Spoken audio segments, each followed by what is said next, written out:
All right, so we had a look at your domestic markets. Now let's cross over to the U.S. Bloomberg's Jessica Summers has the latest from those markets. Jessica, good day. So the U.S. government says it will cut those sanction waivers to countries importing Iranian oil. And I see that's hit the oil price. We in a very high territory as far as Brent is concerned. Thanks, Devin. Yes, absolutely. We've seen quite an impressive rally from Brent and WTI yesterday, and that continued over today. Brent here climbing to the highest intraday level since November, really inching closer to that key psychological $75 a barrel mark. Now, yesterday, the Trump administration announced that it would not renew Iranian oil sanction waivers, which expire in May, to a number of countries that have been receiving them. Those countries include China, Japan, Italy. So quite significant news there. And White House Press Secretary Sarah Sanders also saying that the intent is to bring Iranian oil shipments there, exports, to zero. Now, we have President Trump also come out and saying that Saudi Arabia will help fill any supply shortfalls.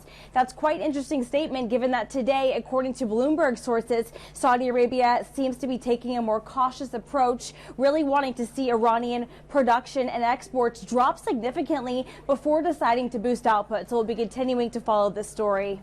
And then, Jessica, markets in the U.S. sign record territory. I see the S&P 500 topping an all-time closing high, so there seems to be some optimism. What's behind that?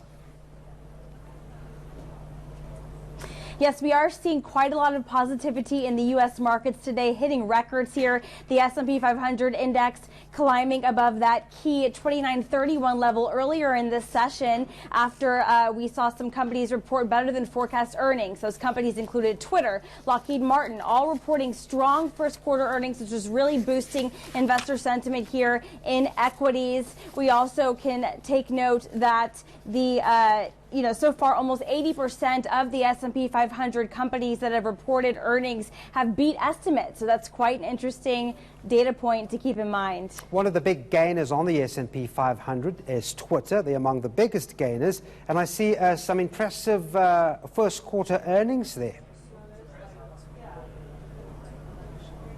Yes, Twitter did post quite impressive first quarter earnings, rallying almost 18% there. Quite a significant rally today after a reported first quarter sales that beat estimates. $787 million in revenue for the first quarter. Now that's up 18% from a year ago. Twitter also saying that it's reported growing users as well. So that was quite significant. And it's also really increased the pace of new product development. For example, it's going to be rolling out a Snapchat type feature that will allow users to post videos and photos with just a swipe. Last month, it also released a prototype app that it wanted to use to receive feedback and also to test new ideas. So quite a lot of new developments out of Twitter. All right. Thanks indeed. Jessica Summers there in New York.